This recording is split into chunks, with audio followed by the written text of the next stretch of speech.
great and the good of endurance motorcycle racing gathered in the south of France to round out the Endurance World Championship in fine style. The riders, the teams and the fans, and along with them the wind that gives its name to the long Mistral Straight at the Le Castellet circuit. The Circuit Paul Ricard at Le Castellet once again holds the season finale for the EWC, the 87th running of the famous Bol d'Or, held in the south of France at Paul Ricard over 24 hours, just like the opening race at Le Mans.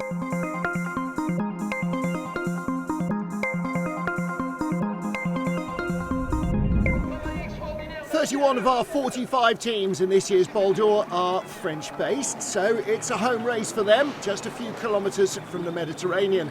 And it features, of course, the 1.8 kilometre Mistral Straight that takes its name from the wind that blows in from North Africa and which so disrupted the practice sessions. But for race morning, the sun is shining in a clear blue sky and the wind is absent. Conditions could hardly be better.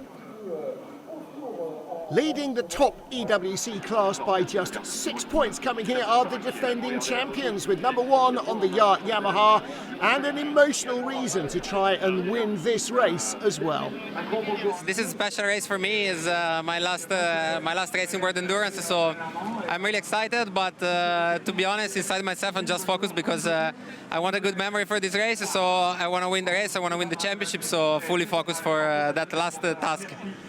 Niccolo Canipa already boasts one of the most impressive records in endurance racing, with 2 World Championship titles in 2017 and 2023, and he's one of few riders to have won all 3 24-hour races: Le Mans, the Bol d'Or and Spa. And since 2018, he's been living that story with yacht Yamaha, for whom he's become a key player and natural team leader.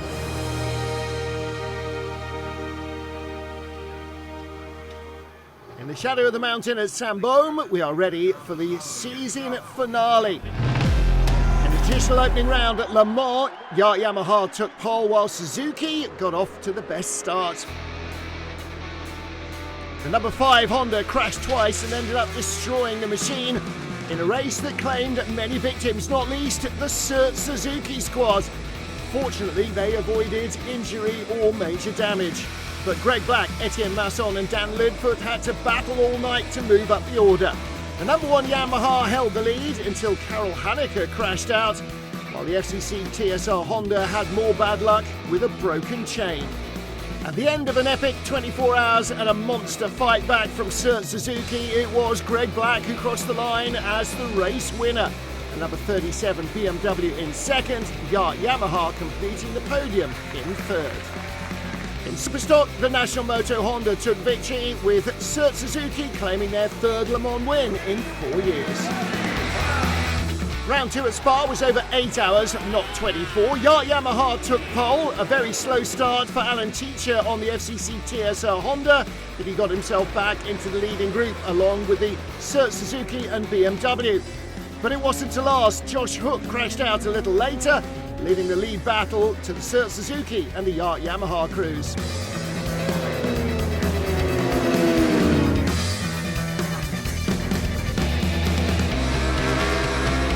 There was a big surprise in Superstock with the Avio bike Aprilia dominating the race. Yacht won at Spa for the 2nd year in a row, ahead of Suzuki and Tati Team Honda. After the second round of the championship, there was just a single point separating the leaders as they headed to Suzuka.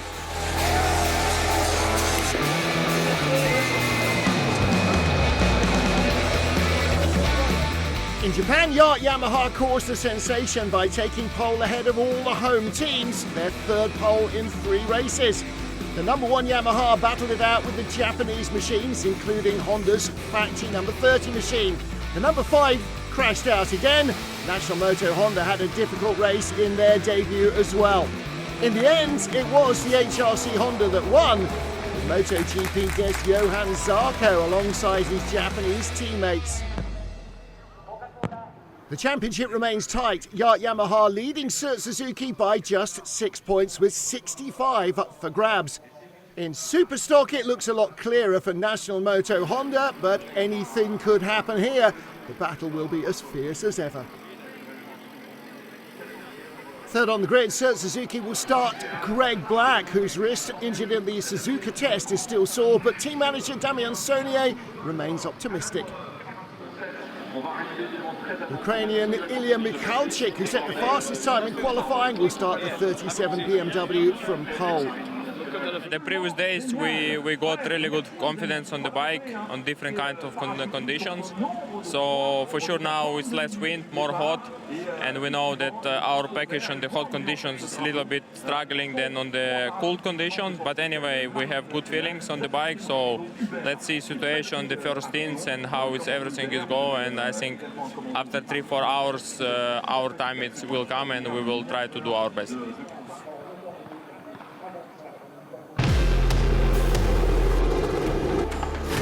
Conditions were tricky for qualifying, the Mistral Straits playing havoc with top speeds. Third fastest, the Championship Challengers, the number 12, Yoshimura Motor Suzuki, just ahead of the 333 Honda on the grid. For the first time this season, pole eluded the Yamaha trio. They finished a fine second, all three riders setting virtually identical times, promising for the race. But as last year, it was pole position for the number 37 BMW crew, particularly thanks to Ilya Mikhalchik, the only rider in the field to go under the 1 minute 52 mark, setting a new outright lap record despite those pesky headwinds.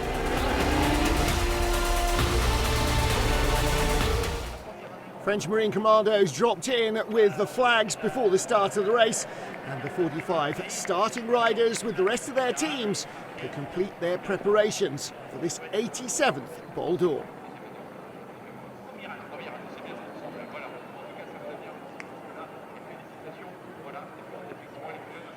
Tenth overall on the grid, the Superstock pole sitter. It's another BMW, the number 9 machine from the Techmas MRP racing team. Kelly Foray will take the first leg. Championship leaders, the number 55 National Moto Honda, starting 18th on the grid, 7th in Superstock. All but unassailable in the lead, they do need to finish, and in 24-hour racing, that's never guaranteed. A few minutes to go and the grid is cleared. Drama before the start for the BMW team. Sylvain Guintoli had to withdraw because one of his kids is really unwell. He's been replaced by Estonian Hannes Summa. Final encouragement from the mechanics before the race gets underway. 24 hours to complete the season at this legendary event. And yes, there is a running start, but that's after the warm-up laps. Riders on board for the green flag lap.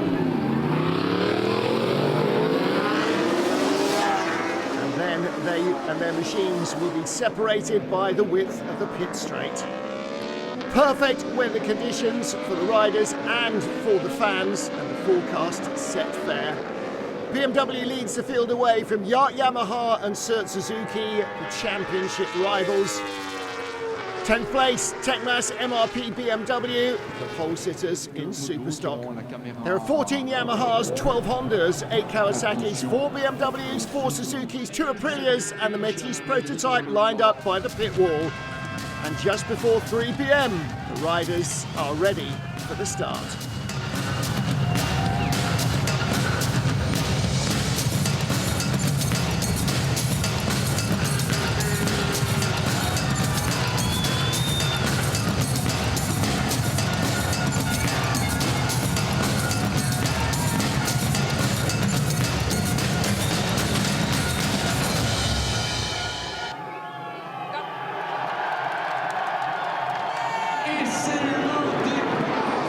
Five machines, 24 hours, 2 titles up for grabs. From third on the grid, another great start from Greg Black. The Sir Suzuki rolls into the first corner ahead of the pole-sitting BMW, and the number 1 Yamaha in third spot.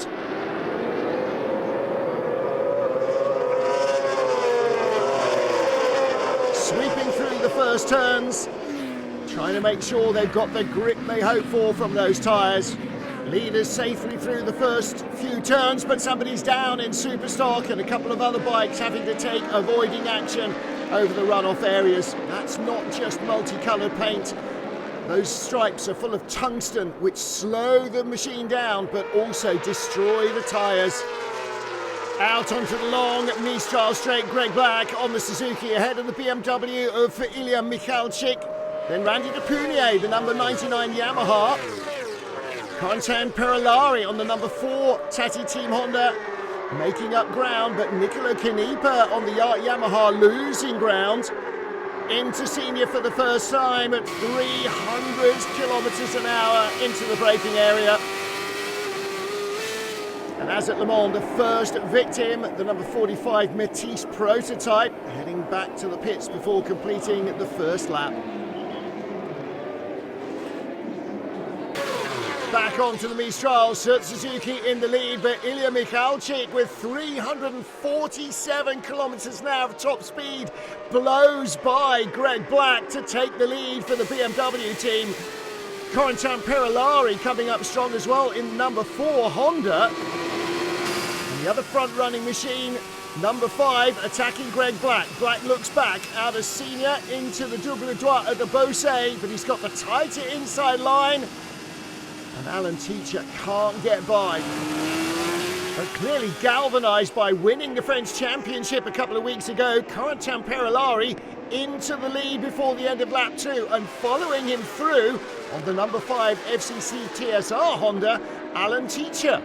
Well, neither the Tati team rider nor Teacher have a chance of winning the title, but they're looking for glory here.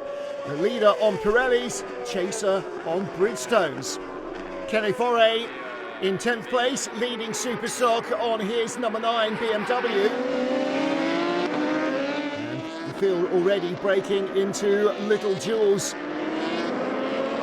Tati Team Behringer, FCC TSR, the Honda duo out front. Then the BMW in 3rd, chased by Surt Suzuki. And Teacher slipstreaming by on the Mistral, taking the lead for FCC TSR.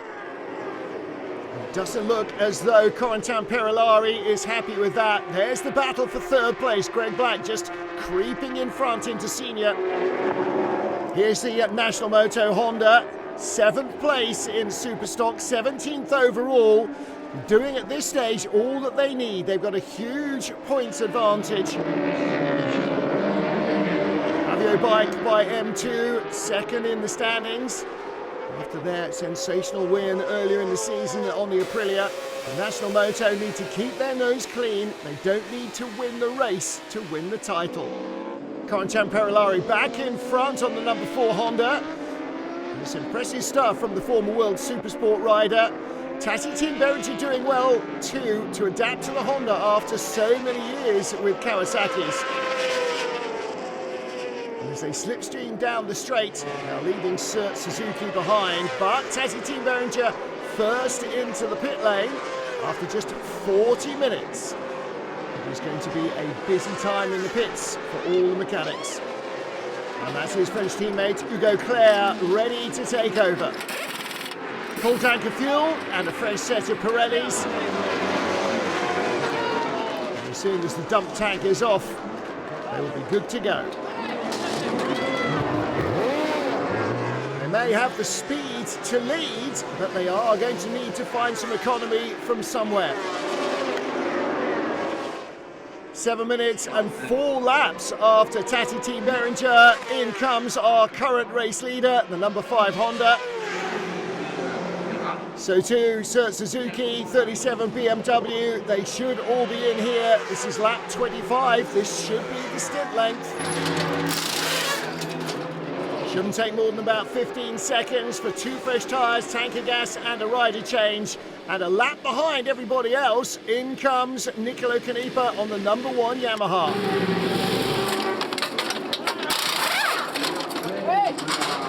But there's a bit of a drama. The rear tire. Be careful. I'm saying something exploded the rear tyre. And they're taking it back into the pits. This is not good news. Mankind and his team leap into action, but there's a lot of damage on the back of the bike. Looks like the tyres delaminated and started ripping things apart. Only a few minutes lost. Marvin Fritz back on track for Yamaha, but down in 40th place. Is the title in danger of slipping away? Anyway, in the last lap, my rear tire exploded. Luckily, I managed to don't crash, but what happened at more than 300 kilometers per hour was a bit scary. Now we have to be really careful for the next stint because we don't know what caused this tire failure, and we have to be really careful to see what happened. Almost a miracle that Canepa was able to stay aboard the bike as the tyre destroyed itself at high speed, shedding rubber and stripping bits off the back of the bike. Not what he wants in his final race, but don't forget, Sir Suzuki came back from almost that far adrift in Le Mans to win it. Never say never. Out front, furious pace as Josh Hook leads now on the number 5 FCC TSR Honda. Etienne Masson, though, having an impressive first stint for Sir Suzuki, right with him, and throws it up the inside into the final corner. Virage Dupont to grab the lead. Trouble for Josh Hook, FCC TSR, and they too have had a rear tyre let go. That must be absolutely terrifying. The extreme high speed of the Mistral Straight really puts massive stress on the tyres. Is it electronics, Mike Demelius? No, the tyre. Go inside. Change the swing arm, they said, and that's why that has been badly damaged by the flailing rubber. It's a bit of a weird situation. So the tires that we've been running, all three teams, the Yamaha, the FCC and ourselves, is called the 13. It's the harder compound we have at our disposal in the allocation. The situation is a little bit unknown for us because the track temperature is very high and there's no wind. And for the whole week, we didn't have conditions like this. So it's new for us, it's new for the other teams, and it's new for Bridgestone. This kind of problem can happen. When it happened to the Yamaha, we didn't know why, so I wasn't ready to change the tire to give to the riders, to all riders. So we carried on with Etienne. We carried on with the 13. But since it happened with the FCC, so we cannot take the risk. We changed for the 29, which is a compound a little bit softer. It's not going to be as fast in those conditions. It's going to feel a bit soft, but we cannot take the risk of a problem like they had. So Dan went out with the compound just a little bit under, and I just received a message that now all tires compound 13 are officially removed from the Bridgestone allocation. Drama for our Bridgestone front runners, but in Superstock everybody's on the same Dunlop tyres, and here is your surprise leader, and look at that, 5th place overall for the Hungarian HERT by Moto Jungle team. Their man Balint Kovacs putting in some stunning lap times to lead the Avio Bike Aprilia and the Techmas BMW that started on pole. Problems with the handlebars for the 713 HERT by Moto Jungle, class leader in Superstock. They slipped down the order. Drama never far away in endurance racing, and here's the early leader, the number 4 Tati Team Honda. Randy Krummenacker going down the road. Just at the end of his stint as well. It's a real pity at the beginning with Hugo we had a pit stop, technical problem, and then I had a really good stint, good pace, but then I was doing my last laps, my last 2, but I ran out of fuel, and while I was accelerating, running out of fuel, so the engine is not under power, I lose the front, and that's it. So I managed to get in the box quite quick. Team did a good job, and we go on. Back in the garage, the 713 BMW HERT Hungarian Endurance Racing Team with smoke pouring off the machine. Take a look at the replay. The team didn't take long to confirm what everybody suspected, an engine failure. They are the first retirement of this year's Bol d'Or. Here's Valentin Suchet for National Moto Honda. Whoa, big warning. Don't need too many of those. Only 3 hours done, 21 hours still to go. They've got to keep their noses clean. Battle for third here, the Viltes Honda. Leandro Dennis Mercado under real pressure from Randy Depunier on the KM99 Yamaha. Surt Suzuki lead from the 37 BMW, but Depunier looking to make a pass at every turn. On the inside, in the Double Droite de Beausset, he can hold that tight line. And that was a nice, clean move. Randy Depunier up to third.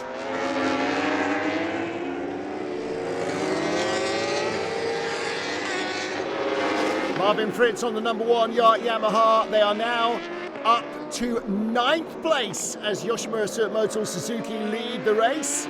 Etienne Masson aboard there. But the number 12 machine has the points advantage with more than 20 hours of racing to go. Second place at the moment, Marcus Reiterberger aboard the 37 BMW. No tyre dramas for them yet with their Dunlops, but they will be better, they think, in the cool of the evening and through the night. So at the moment, they're taking no risks.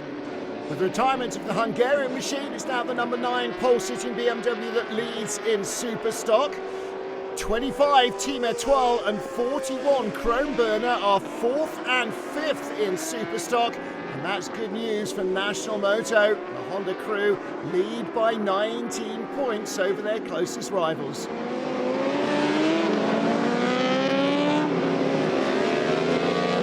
Trouble after 4.5 hours for National Moto Honda. The machine is overheating. Is this the end of their title?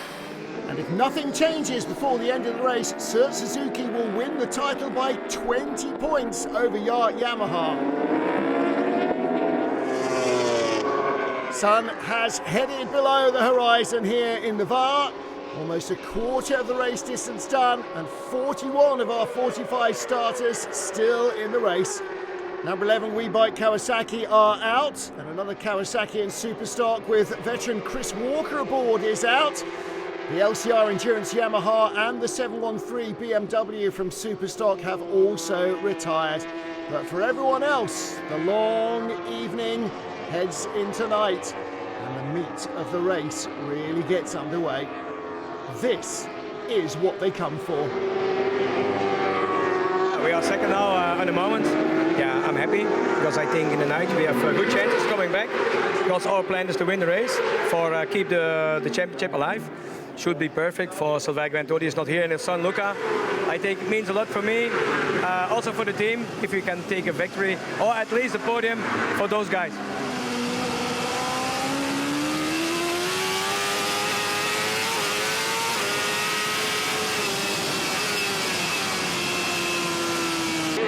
Seven hours into the Bol d'Or, and the two leaders are within 30 seconds of each other. Lead swaps at least every time they come in for fuel.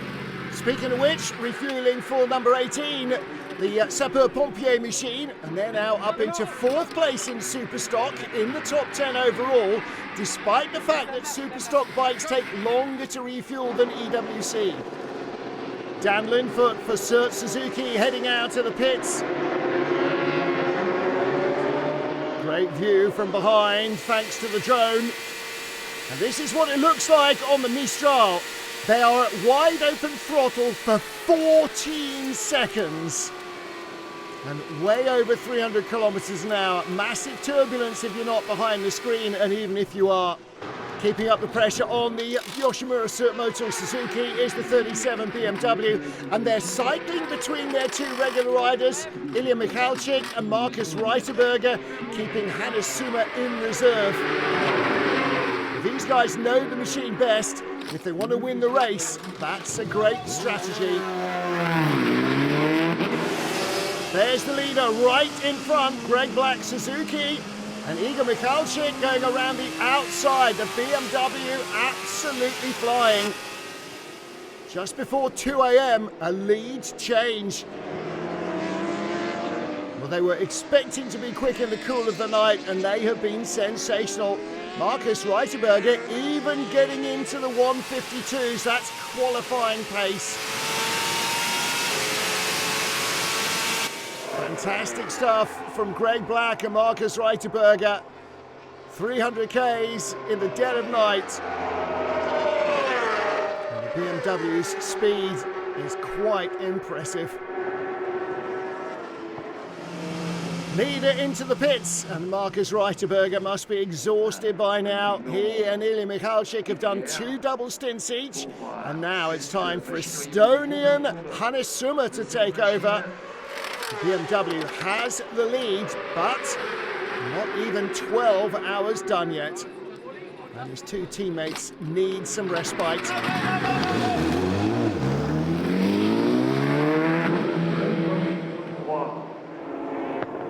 Leader in traffic into the Double Droit de Beausset. Hannes Summer just going by. And the Superstock rider following him through. So another... Oh, and he's down! That's the race leader, Hannes Summer. Take a look here from the opposite angle. That was a nasty high side. Hits the ground hard. And he is badly hurt. Gets the bike back. He's only been out there about 15 minutes.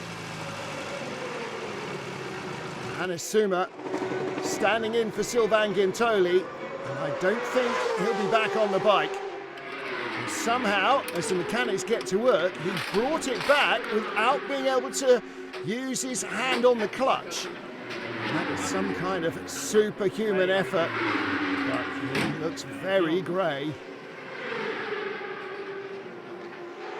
37 BMW is not the only one that's been in trouble. This was our pole sitter and class leader in Superstock, the number 9 at BMW.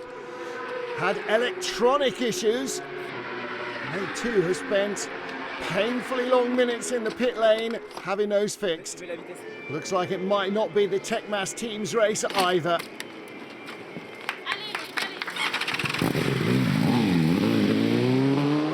Kronberger Honda number 41 unable to take advantage of that delay. They too in the garage, but it's good news for the Japanese number 25 Team Etoile machine. At the midway point, they lead in Superstock. I'm sure they are taking nothing for granted, but it does make good reading at the halfway stage. Behind Suzuki, here's the battle for second. Jeremy Guarnoni and Leandro Deni Mercado. Guarnoni has just got in front on the 99 Yamaha, up to second spot. And heading towards 5 in the morning, the sun will soon be starting to make its appearance. That's Karel Haneke, the number 1 Yamaha, the championship hopefuls. In the garage, Mandy Kynes and his crew having to rebuild some of the wiring harness to keep themselves in the race.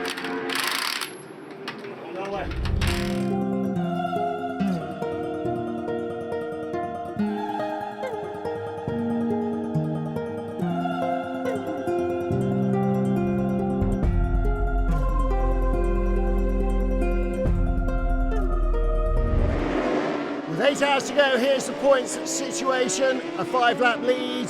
Yoshimura Motor Suzuki over the BMW in second. A Honda Viltes in third now. That means that with Yamaha down in 11th, 18 laps behind, it is a 23-point potential advantage for the Suzuki team. So far they have been quick, but they have also not run into any trouble, and that is key. Honda Viltes, this is Florian out straight into the box. They've got electronic problems and the front brake.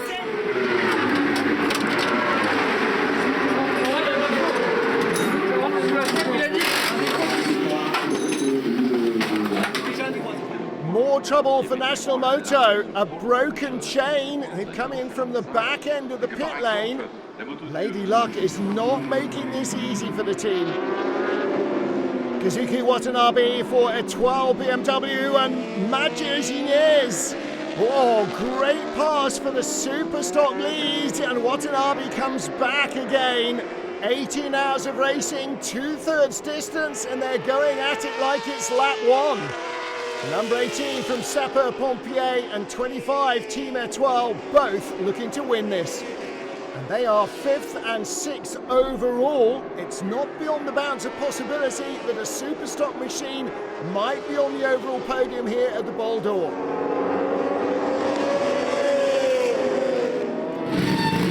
37 BMW back into the pit lane. That crash in the night for Hannesuma has had lots of knock-on consequences.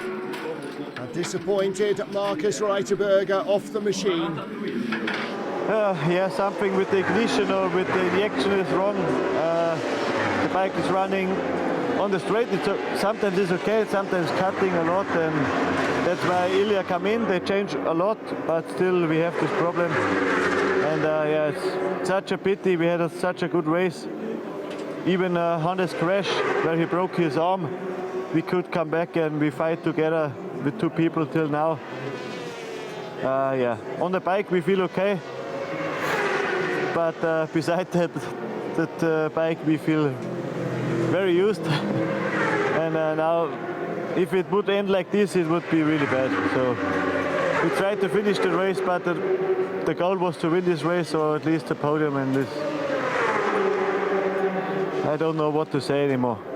It's a bit of a high attrition rate. Maybe that's down to the good weather and the high average lap speeds at the Bol d'Or. Josh Hook, FCC TSR Honda, they were in 5th place, having climbed right back up after problems early on. And Team Etoile, who battled for the lead in Superstock with 8 hours to go, are out as well. Marcus Reiterberger, again drama for the BMW, the number 37 machine. FCC TSR are out as well before the 20-hour mark. Just too many problems. It's been a season to forget. Out of the pits, 18 Sapeur-Pompier, and here comes the number 1 Yamaha. This is the battle for 3rd place overall, with just over an hour to go. Mathieu Ginez there on the red machine, and he just waves by the Yamaha. He knows that's not a battle he's going to win on a Superstock machine, but they also want to win the class. Into the pits and off the machine for the very last time, Nicolo Canepa. Marvin Fritz gives him a big hug. The end of an epic story, but will it end with a defence of their title? Anything could still happen in the final 40 minutes. Final lap of the Bol d'Or here at the Circuit Paul Ricard, and Etienne Masson has the honour of bringing the number 12 Yoshimura Motor Suzuki bike to the line. Victory in the race and the World Championship title go with it. They won in Le Mans to open the season, and they win the Bol d'Or as they did last year to round out their title challenge with victory. The team and his teammates are waiting on the pit wall. The checkered flag is out. It is victory in the 2024 Bol d'Or and the Endurance World Championship title for the number 12 Suzuki team. A 4th win in the Bol for Etienne Masson. His first was in 2016 with Vincent Philippe and Anthony Delal, whose number he always wears on his helmet as a tribute. They came from a long way back to win Le Mans. They have led almost all the way here. The Belgian Yamaha team KM99 finished a superb 2nd. Florian Marino celebrates with teammates Randy Depunier and Jeremy Guarnoni. What a result. No overall podium for Team 18 Sapeurs-Pompiers, but they claim Superstock victory. Enzo de la Vega, Baptiste Gité, Maxime Pellizzotti and Matthias Gines were superb from start to finish. And in 4th place overall, they take the Superstock win. They finished ahead of 41 Kronberner, and as a result, it is the 55 National Moto Honda crew that take the Superstock title. It wasn't easy, but in the end, they had just enough to get it over the line. Sir Suzuki having a bit of a sing. Well, if you can't do that when you've just become world champions, when can you? Dan Linfoot there on the left of the shot. Not sure he knows the words, but I know he's feeling the emotions. And there's Koko Atsumi as well, joining the celebration. Etienne Masson offering his thanks to the hundreds of marshals around the track who have made this race possible. And the 26 finishers all give their thanks. Former Ball d'Or winner with Suzuki in 2019, our pit reporter Xavier Simeon. Dan, first and world title, what a feeling? Yeah, I need to wear these glasses to hide how I feel. It's yeah, amazing. I can't thank all these enough.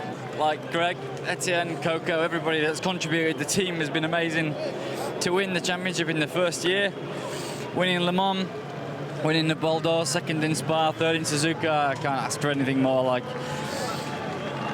incredible. Thanks everybody. It's an amazing moment, and thanks to everybody at home. Thanks for all the support. Thanks to my wife. Thanks to my family. It's been a tough ride, but I'm super happy. Congratulations, Dan. A first world title for Dan Linfoot, but a 3rd for Greg Black. Last time we're here was with you, Xavier. So another title, another win here, just incredible. So happy to be here after the crash in Suzuka. It's been 2 hard months for me, you know. It's been really hard, so happy to be able to do the race, do all my stints. My teammates were absolutely awesome. They did a great job. They're so fast on track. The bike was perfect, no issues, just amazing. I just can't believe we're back here on the top step, back here for a new world championship. It's just amazing. No words. Congratulations. How has Etienne Masson got any rear tyre left? Celebrating his 4th world title, all won with Suzuki.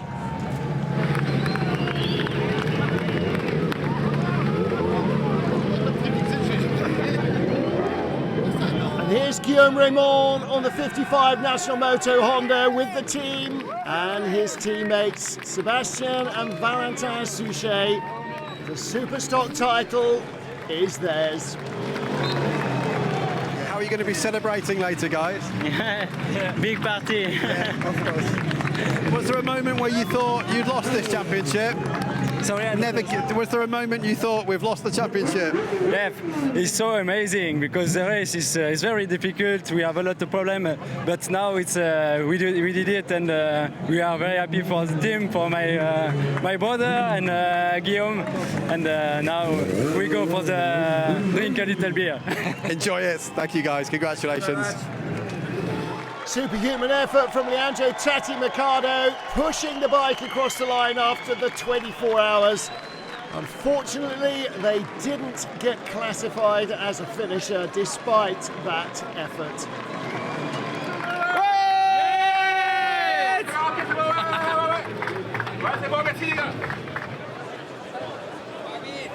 To be honest, at some point of the race, we couldn't even dream about the podium. So at the end, we have to smile because it's been a very tough race. So many things happened to almost everyone, apart from one team that did an extraordinary job. So congratulations to them. And we didn't win the championship, but we have been competitive throughout all the season. So, every race on the podium. So I'm pretty sure these guys will try again next year. Nicolo Canepa will end his final race on the podium. 737 laps completed in the 24 hours. No rain, no intervention, no single safety car even. The number 12 Suzuki broke the distance record 19 laps further than ever before. And Suzuki wins the Endurance World Championship 14 points ahead of Yamaha, 34 ahead of BMW Motorrad. And there are 5 different brands in the top half dozen. It's a 4th Ball d'Or win for Etienne Masson and Greg Black, a first for Dan Linfoot. And with 20 wins in the Ball d'Or, Suzuki is the most successful manufacturer in the event. And Vincent Philippe took all 9 of his record wins here on a Suzuki. On the podium alongside, it was blue all around, with the Yamahas from KM99 in 2nd and Yacht in 3rd. Niccolo Canepa summed it up perfectly. Sert Suzuki did an impeccable job.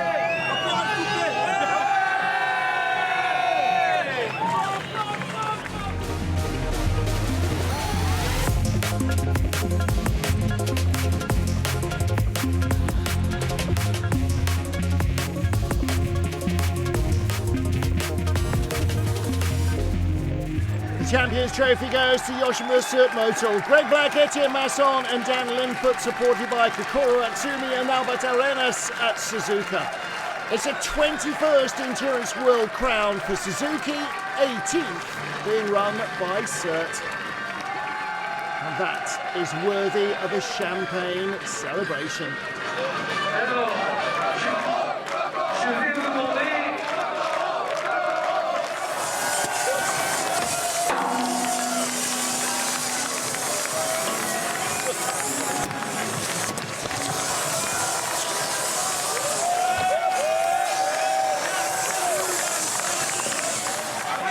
A superbly contested Superstock race as well, with the 18 Sapeurs-Pompiers Yamaha on the top step, Hondas on either side, Chrome Burner Rack 41 in 2nd, and TRT 27 AZ Moto in 3rd.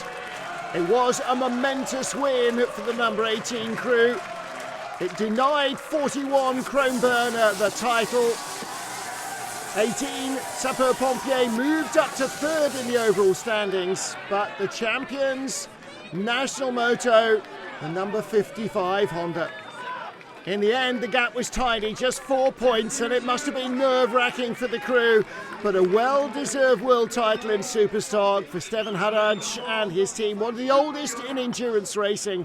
The lineup has remained unchanged for 3 seasons. The Suchet brothers and Guillaume Raymond came to the VAR to claim the World Cup Winners' Trophy after failing to do so 20 minutes from the end of last year's race. They must have spent most of this year's Ball d'Or wondering whether fate was going to be equally cruel. They had their trials and tribulations, but in the end, they lift the trophy aloft. And that is it. Another epic FIM Endurance World Championship season comes to an end.